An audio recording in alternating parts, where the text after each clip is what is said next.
काल श्रावणषष्ठीची ज्योतिबाची फार मोठी यात्रा या ठिकाणी संपन्न झाली। त्याच्या अनुषंगानं कमीत कमी 2 महिने या यात्रेचं नियोजन करण्यासाठी माननीय प्रांत अधिकारी, तहसीलदार, बीडीओ मॅडम व स्थानिक ग्रामपंचायत या अनुषंगानं 2 महिने मीटिंग झाल्या।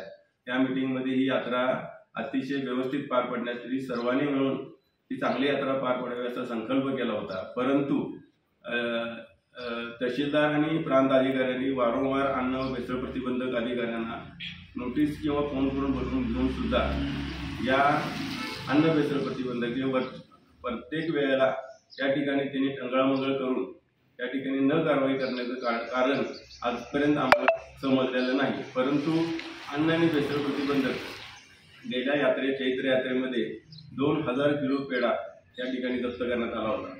त्याच्या अनुषंगाने ब्लॅकचं पान सुद्धा या ठिकाणी सापडलं होतं।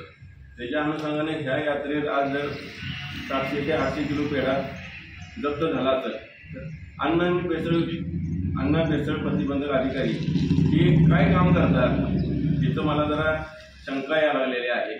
आणि अन्न भेसळ प्रतिबंधकाला जर जिल्ह्याला 2च कोण अधिकारी आहेत असं ते आम्हाला कोण सारखं सांगतात, मग जिल्ह्याला 2 अधिकारी असताना एवढ्या यात्रा त्यांनी कशा बाहेर पाडायच्या असं मी जिल्हाधिकाऱ्यांना आवाहन करतो की यात तातडीने लक्ष घाला। कारण या ठिकाणी सर्वसामान्य भाविक भरवडला जातो, त्यांच्या आरोग्याशी खेळलं जातं।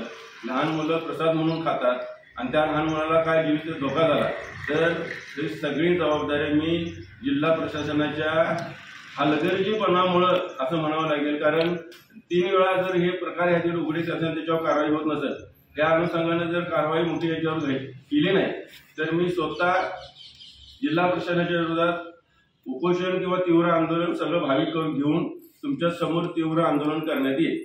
धन्यवाद।